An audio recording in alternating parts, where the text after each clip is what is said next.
여러분 반갑습니다. 여러분의 천만 뉴스 천만쌤입니다. 재미있는 이야기들 한번 들려드리도록 할게요. 삼성전자 이외에 다양한 소식들이 있어서 한번 전달하도록 하겠습니다. 트럼프 트레이드, 지금 트럼프 트레이드로 인해서 개미들이 지금 울상을 짓기도 하고 또 웃기도 합니다. 그러니까 선택을 잘한 개미들은 아주 대박 치는 거고, 잘못 선택한 개미들은 이제 골로 가는 거죠. 지금 보니까 완전 양극화입니다. 트럼프는 이제 결국은 당선으로 이제 거의 확정된 거죠. 하여튼 당선이 되면은 뭔가 재정 적자 우려가 좀 커지는 것 같아요. 그러다 보니까 미국의 국채 가격이 폭락을 했습니다. 국채가 폭락을 했다. 미국 장기채 상품을 대거 매수한 국내 투자자들 손실이 막심합니다. 지금 진짜 말 그대로 손실이 장난 아니에요. 트럼프 2기 행정부 출범에 따른 불확실성이 여전해요. 증권계에서는 채권금리의 추가적인 상승이 좀 제한적일 거라고 이제 보고 있는데, 금융정보 사이트 인베스팅닷컴 보니까 지난 6일 미국채 10년물 수익률이 최저 4.258에서 최고 4.479%까지 올랐어요. 국채 수익률이 오르고 하루 만에 22.1bp 급등하는 등 아주 극심한 변동성을 보인다는 겁니다. 이렇게 미국 대선 투표가 끝나고 이제 개표가 막 시작되는데, 이 점차 트럼프의 당선 확률이 높아지다 보니까 금리도 이제 상승폭을 이제 확대를 하는 거죠. 이렇게 트럼프 당선이 미국채 금리를 상승시키는 그 이유는 뭐냐? 재정 적자 확대 우려 때문에 그래요. 미국의 싱크탱크인 그 책임 있는 연방예상위원회 이 분석에 따르면 그 카말라 해리스, 우리 해리스 민주당 후보인데, 이 공약에 따른 재정 적자 규모가 3조 5천억 달러인 반면에 트럼프는 그 공약에 따른 재정 적자 규모는 7조 5천억 달러입니다. 7조 5천억 달러. 2배 이상이더라 그런 거죠. 한국 돈으로 이제 1경원이에요. 1경원. 1조 원이 아니고 1경원이다. 이 적자를 메우기 위해선 대규모 국채 발행이 이제 불가피하고요. 이 공급 과잉으로 채권 가격의 약세가 지속될 수 있다는 그런 우려감도 있다는 겁니다. 장기채 수익률이 급등한 영향으로 이를 이제 기초로 해가지고 한 ETF가 있습니다. 이거의 수익률은 이제 급락을 하는 거죠. 급락. 채권 수익률하고 가격은 반비례 관계인데, 채권 만기가 길수록 금리 변화에 따른 가격의 변동성은 좀 심해지는 거죠. 한국 예탁 결정에 따르면 국내 투자자들이 최근에 한 달 동안 두 번째로 많이 산 종목이 미국 장기채 3배 레버리지예요. 오늘 3배짜리입니다. 3X 이거 골 때리는데, 디렉션 델리 20 years treasury 불 3X shares, 이름도 기네요. 하여튼 3배짜리 이 TMF로 유명한데, TMF 티커가 이 기간에 1억 2,527만 달러 순매수를 했고 주가는 약 14.5% 하락을 했습니다. 트럼프 당선이 확정된 6일에는 하루에만 8.01% 폭락을 하는 거죠.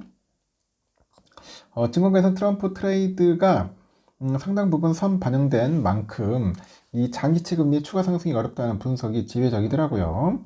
과거에 트럼프가 당선됐던 2016년에도 당선 다음날 10년물짜리 수익률은 하루 만에 1.716%에서 2.092%로 37.6bp나 급등을 해요. 그 다음날에 최고 2.641%까지 오릅니다. 당선 이후 한 달 동안 약 78.3bp나 올랐어요. 트럼프 트레이드가 이제 반영되기 시작한 9월 16일부터 전날까지 금리 상승폭은 81.3bp 유사하죠. 예측하지 못했던 2016년의 트럼프 당선과는 달리 지금은 최근의 지지율 상승으로 인해서 금리가 선반영되고 있다는 점 고려해야 합니다. 2016년과 현재의 금리 상승폭이 거의 똑같다는 그런 점에서 추가적인 상승은 제한적일 거라는 게 분석이죠. 향후 또 미국이 그 양적 긴축을 종료를 하고 양적 완화를 재개할 가능성을 고려하면은 국채의 그 공급 과잉 우려는 해소될 수 있다는 전망도 있습니다. 트럼프의 공약인 감세와 일자리법이 2026년 연장이 되면 연방준비제도의 그 QE가 제외될 것이다. 트럼프발 채권 수급 공포는 과도하다고 평가를 해요.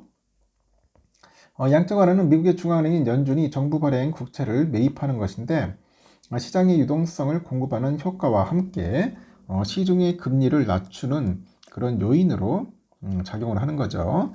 그래서 트럼프가 재정 확대를 위해서 국채를 발행하더라도 연준이 수요를 받쳐준다면 채권의 가격 하락은 제한적일 수 있다, 그런 겁니다. 증권가에서 예상한 미국채 10년물 금리 상단은 4.5에서 4.6% 그렇게 보고 있다는 거죠. 이렇게 트럼프 트레이드의 지속과 견조한 미국 경기 등을 감안해 보니 추가 금리 상승 가능성이 있어서 주의를 해야 한다는 겁니다. 트럼프 트레이드와 미국 골디락스 시나리오의 교집합이 형성되면은 10년물 상단은 4.6에서 4.7까지 갈 것 같아요. 하여튼 다음 달 19일에 그 예정된 연방공개시장위원회 제한된 레벨에서 등락이 예상된다고 합니다. 상당히 궁금해지네요. 저도 참 쉽지 않네요. 삼성전자 55,900원, 지난달 25일 기록한 삼성의 신저가입니다. 55,900원.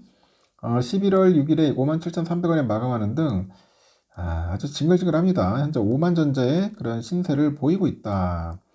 개미들 400만 명이 들고 있어요. 지금 이렇게 보면 주가 빠지니까 완전 삼성 위기론이 시장의 화두입니다.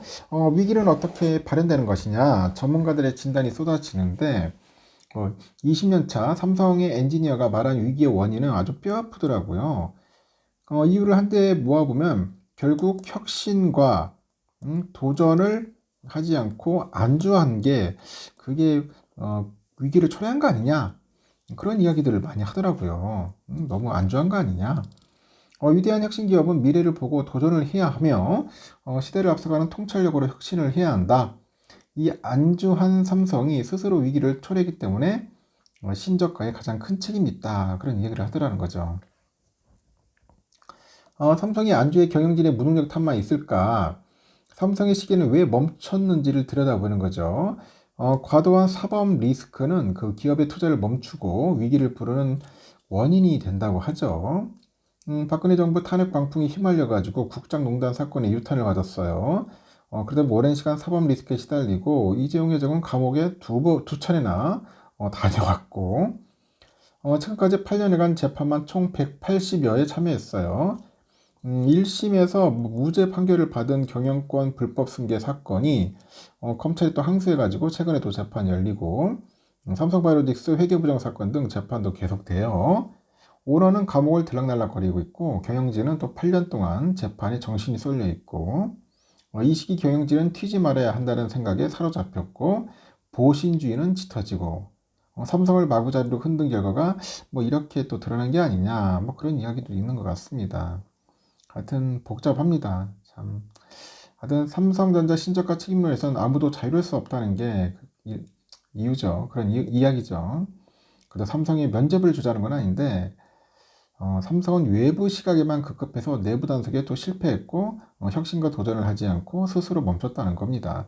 전적으로 삼성 수뇌부의 책임이다, 이렇게 결론 지을 수 있을 것 같습니다. 그럼 삼성 수뇌부들이 좀 더 멋진 모습을 보여줘야겠죠. 앞으로 한번 기대를 해보겠습니다. 주가는 완전 엉망이지만 좋아지겠죠. 일단 여기까지 하겠습니다, 여러분. 좋은 하루 보내시고요. 내일 또 뵙도록 하겠습니다.